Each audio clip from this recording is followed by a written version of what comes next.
Hello बच्चों, आज प्रीता पहचान क्लासेस में मैं आपका हार्दिक अभिनंदन करती हूँ, स्वागत करती हूँ। आज बच्चों हम पढ़ेंगे क्षितिज भाग 2 वर्ग दशम सीबीएसई बोर्ड काव्य संग्रह। ठीक है बच्चों, काव्य संग्रह में आज हम जानेंगे सूरदास के पद के बारे में। ठीक है, क्षितिज भाग 2 में सूरदास के 4 पद दिए हुए हैं, 4 पद संग्रहित हैं जिसका हमें अध्ययन करना है। तो एक एक करके मैं उन पदों की व्याख्या करूंगी। ठीक है बच्चों, ये देखिए सूरदास के ये 4 पद हमारे पाठ्य पुस्तक क्षितिज भाग 2 में संकलित हैं, जिसकी चर्चा हम एक एक करके करेंगे। तो सर्वप्रथम सूरदास के बारे में हम जान लें, उनका परिचय जान लें, तब उनके पद के बारे में हम जानेंगे और उनकी पूरी व्याख्या भी जानेंगे। तो आप जानते ही हैं, इसके बारे में आपको जानकारी जरूर होगी कि सूरदास जी जो थे वो भक्ति काल के एक प्रमुख कवि थे। अब मैंने आपको पिछले वीडियो में बताया था कि भक्ति काल के 2 प्रमुख शाखाएं हैं। ठीक है, एक निर्गुण भक्ति और दूसरी सगुण भक्ति, जिसमें मैंने आपको बताया था कि निर्गुण भक्ति के भी फिर अलग अलग 2 शाखाएं हैं, एक ज्ञानाश्रयी शाखा और एक प्रेमाश्रयी शाखा। और वैसे ही सगुण भक्ति में भी प्रमुख 2 शाखाएं थी, एक कृष्णाश्रयी और एक रामाश्रयी। तो हमारे सूरदास जी जो है वो कृष्णाश्रयी शाखा के प्रमुख कवि थे, जिन्होंने कृष्ण लीला का गुणगान किया, उनके बचपन के रूप, बाल रूप का, और उनके जब वो बड़े हो गए तो उनका भी उन्होंने श्रृंगार रूप में राधा कृष्ण का उन्होंने चित्रण किया। और आगे जानते हैं उनका पूरा परिचय। उनका जन्म सन 1478 ईस्वी में रुग्णता नामक स्थान में हुआ। एक मान्यता के अनुसार रुग्णता नामक स्थान में हुआ, जो कहाँ पड़ता है, मथुरा और आगरा के बीच में। लेकिन दूसरी मान्यता के अनुसार बहुत लोग ऐसा भी मानते हैं, दूसरी मान्यता भी है कि उनका जन्म दिल्ली के सिही नामक ग्राम में हुआ। ठीक है बच्चों, और उनकी मृत्यु 1583 ईस्वी में परसौली में हुई। परसौली जो गोवर्धन के नजदीक है, वहीं वृंदावन में ही, वहां पर उनकी मृत्यु हुई। कब हुई बच्चों? 1583 ईस्वी में। उनके बचपन का नाम मदन मोहन था, ऐसा इतिहासकारों और साहित्यकारों ने माना है। ठीक है, उनके पिता का नाम पंडित रामदास सारस्वत था। सारस्वत मतलब सरस्वती की विशेष कृपा उन पे थी, वो ब्राह्मण परिवार से थे। उनकी माता का नाम जमुना दास और उनके गुरु महाप्रभु वल्लभाचार्य जी थे। महाप्रभु वल्लभाचार्य ने उनको पुष्टि मार्ग में दीक्षित किया। अब आपके मन में प्रश्न आ रहा होगा, ये पुष्टि मार्ग क्या है? तो कृष्णाश्रयी शाखा में अलग अलग मार्ग से दीक्षित करने की परंपरा चलेगी। ये बाद में अगर मैं आपको बता दूंगी डिटेल से, पहले हम जान लें जो शब्द हमारे सामने आया उसकी जानकारी हमें होनी चाहिए बच्चों।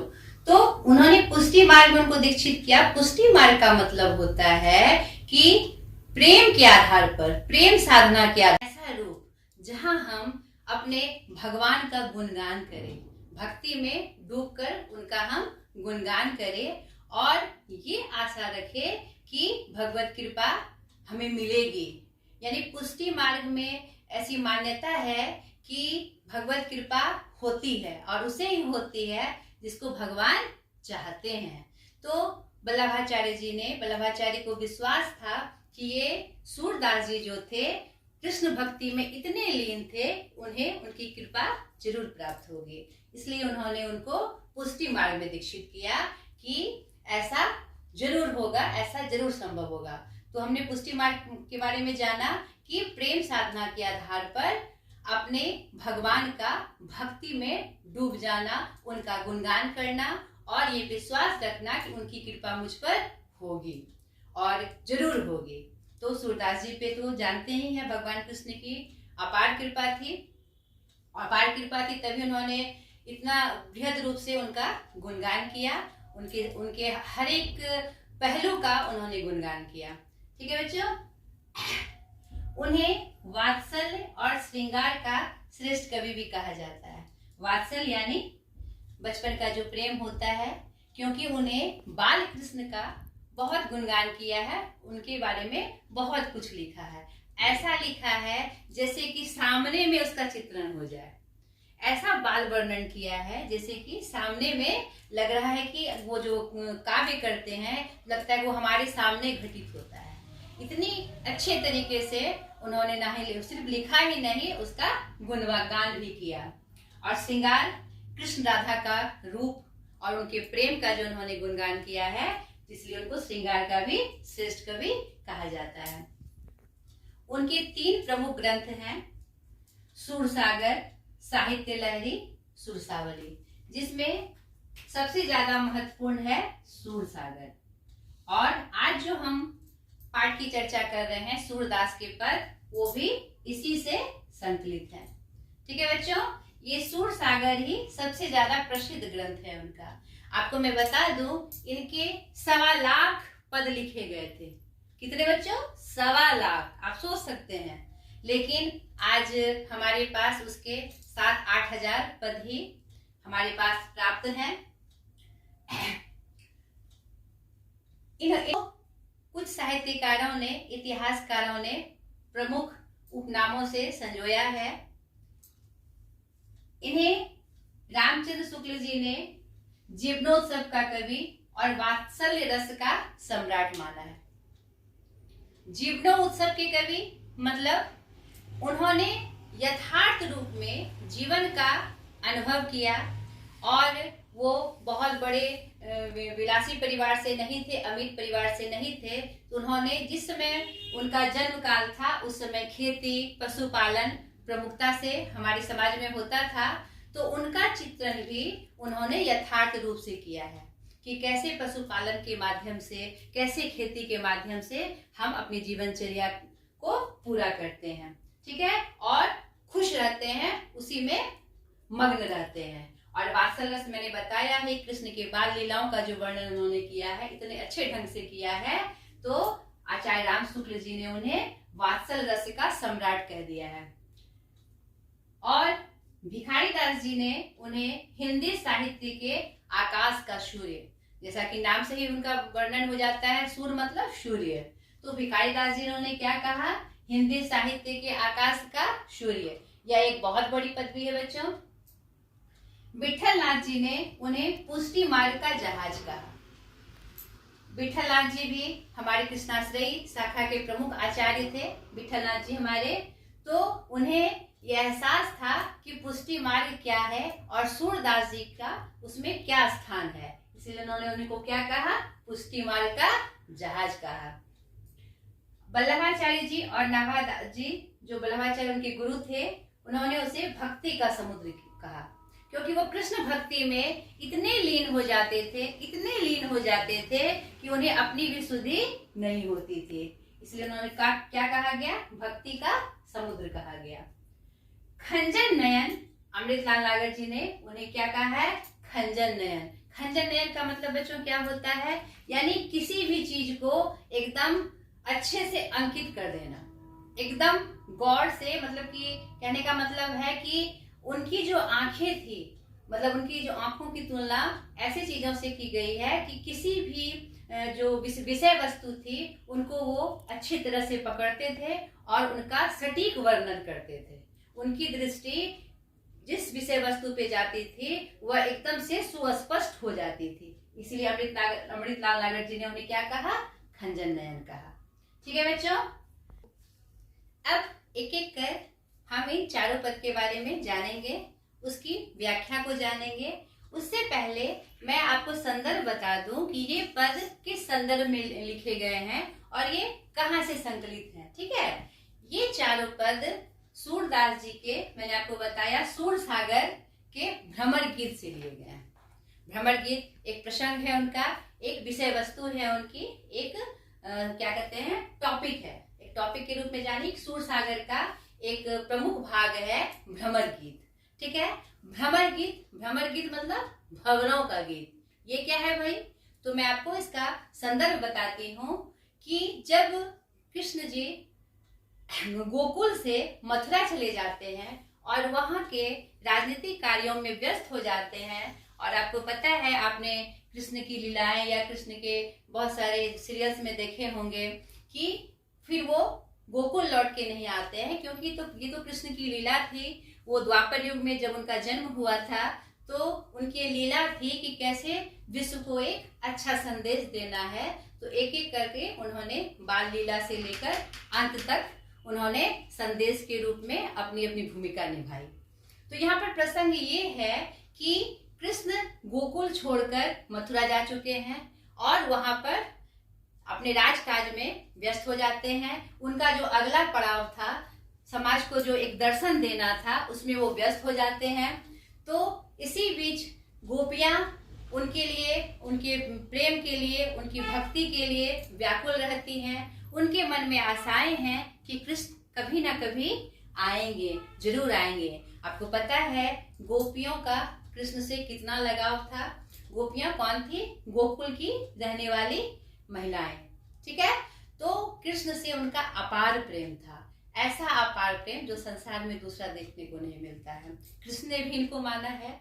तो प्रसंग ये है कि गोपियों को ये आशा है कि कभी ना कभी उसके कृष्ण आएंगे, और वो तो अंतर्यामी थे, भगवान थे।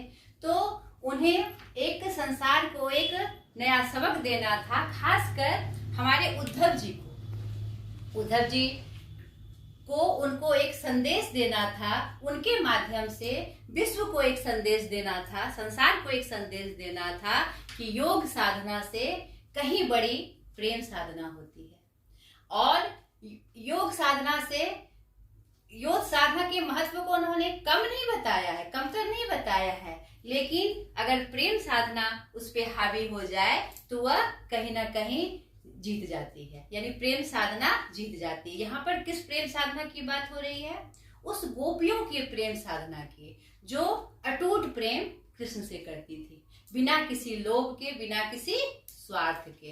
तो वो बार बार उद्धव जी को समझाते हैं। उद्धव जी अपने योग साधना को सर्वश्रेष्ठ मानते हैं कि योग साधना से सब कुछ पाया जा सकता है और यही सब सर्वश्रेष्ठ है।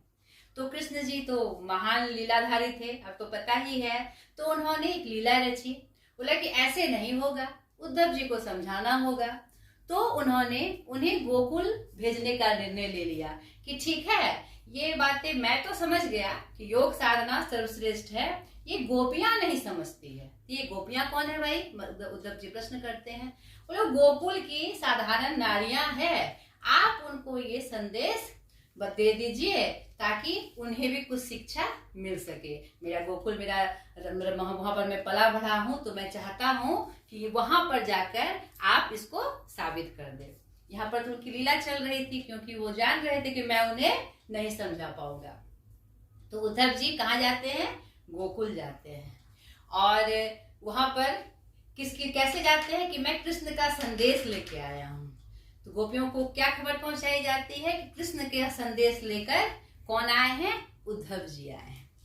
तो उद्धव जी, जब गोपियां उनको देखती है और उनके साथ कृष्ण को ना पाकर वह बहुत दुखी हो जाती हैं, और उद्धव जी जो बड़े बड़े व्याख्यान, बड़े बड़े उपदेश जो उनको देते हैं, उनके लिए वह कुछ असर नहीं करता है। वो योग साधना के बारे में उनको प्रभावित करने की कोशिश करते हैं, लेकिन गोपियां उल्टे उन्हें ही प्रेम साधना को समझाकर कि प्रेम साधना की क्या महत्व है, क्या शक्ति है, उसको उनको समझाकर भेज देती है। इसी क्रम में ये प्रसंग आता है। और कृष्ण को ना पाकर उद्धव जी को देखकर उनके मन में एक खीज उत्पन्न होती है, और उल्हाना स्वरूप वो कृष्ण के बारे में भी कुछ बातें उल्हाना स्वरूप कह देते हैं, और उद्धव जी को व्यंग रूप में बहुत सारी बातें सुना जाती हैं। हमारी गोपियां उन्हें सुना जाती है। तो देखिए क्या है वो प्रसंग, और कैसे कैसे ये हमारे पद में उसकी व्याख्या की गई है। अब प्रथम पद में पहले हम देखिए क्या होता है।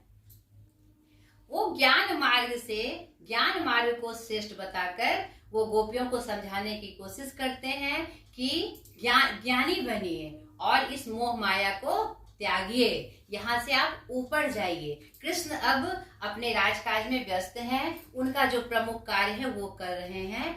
आप भी इस बात को समझकर ये जो आप प्रेम साधना में मगन हैं, उनका इंतजार कर रही हैं, इसको आप परिणत कर दीजिए ज्ञान में, और ज्ञान के बारे में आप जानिए। उनको बहुत तरह से दीक्षित करने की कोशिश करते हैं, लेकिन गोपियां उन्हें व्यंग स्वरूप क्या कहकर उनके मनोभाव को बदल देती है। ये देखिए, उद्धव तुम हो अति बड़भागी। उद्धव जी, और यहाँ पर एक प्रसंग और आता है जहां पर गोपियों को मौका मिल जाता है उनको व्यंग करने का और अपनी बात को स्पष्ट करने का। जिस समय उद्धव और गोपियों का संवाद चल रहा होता है, उसी बीच एक भंवरा गुनगुन करते हुए वहां पर आ जाता है और गोपियां उनको एक आधार बनाकर वो उद्धव जी पे व्यंग करती है। इसीलिए इस प्रसंग को क्या नाम दिया सूरदास जी ने? भ्रमर गीत। ठीक है बच्चों। अपरस रहत स्नेह तगाते नाहिन मन अनुरागी। वो व्यंग कर रही हैं, तुम तो बड़े बड़भागी हो, बड़े भाग्य वाले हो। वो कैसे? कि हमेशा तुम कृष्ण के साथ रहे, हमेशा घुले मिले रहे, हमेशा करीब रहे, लेकिन तुम्हारे मन में अनुराग उत्पन्न नहीं हुआ।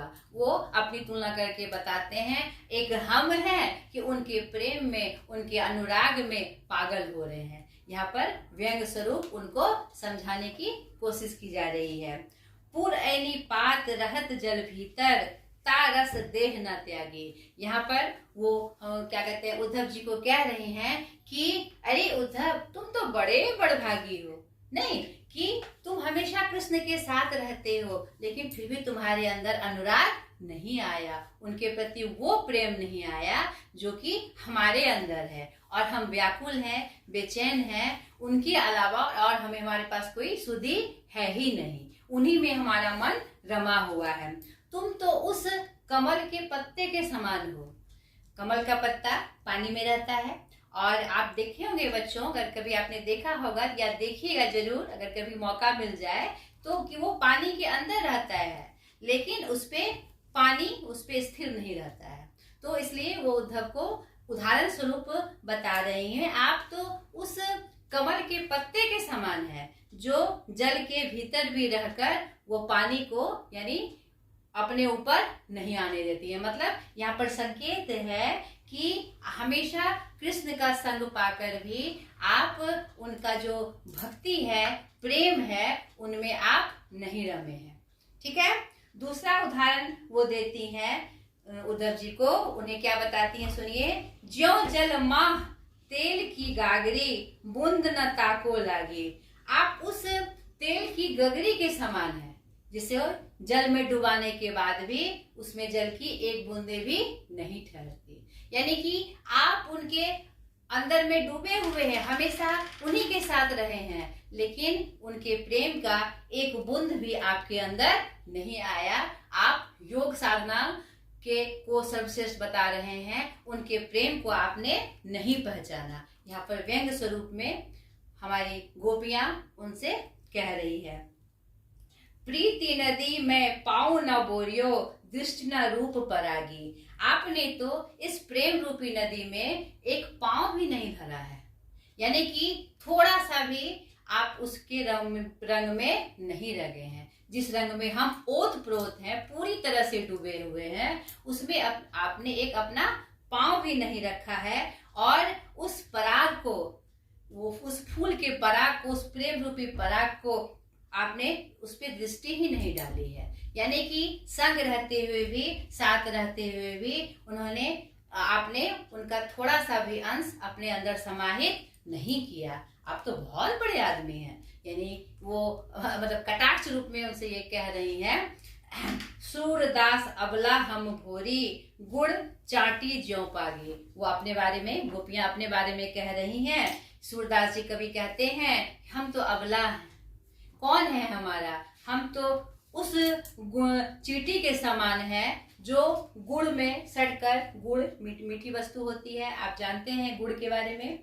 गुड़ में जब चींटियां लग चढ़ती है तो गुड़ को खाते रहती है और अंततः उस ढेले में ही चिपक कर अपनी जान दे देती है। कहने का मतलब है कि हमारा जीवन, पूरा जीवन ही कृष्ण लीन हो चुका है, कृष्ण के भक्ति और कृष्ण के प्रेम में मग्न हो चुका है।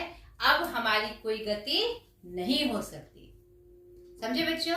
इस प्रसंग के माध्यम से क्या शिक्षा मिल रही है, क्या व्याख्या हुई इसकी, क्या जाना हमने कि उद्धव जब गोपियों को योग साधना में दीक्षित करने गए थे तो उल्टे गोपियां क्या करती हैं, उन्हें प्रेम साधना के महत्व को बताते हुए, उनपे व्यंग करते हुए ये बताती हैं कि तुम्हें क्या पता, जिस रंग में हम रंगे हैं, जिस भक्ति के रस में हम डूबे हुए हैं, तुमने उस पर दृष्टि ही नहीं डाली, तुमने उसको जानने की कोशिश ही नहीं की, तो तुम्हें ये कहाँ से पता चलेगा।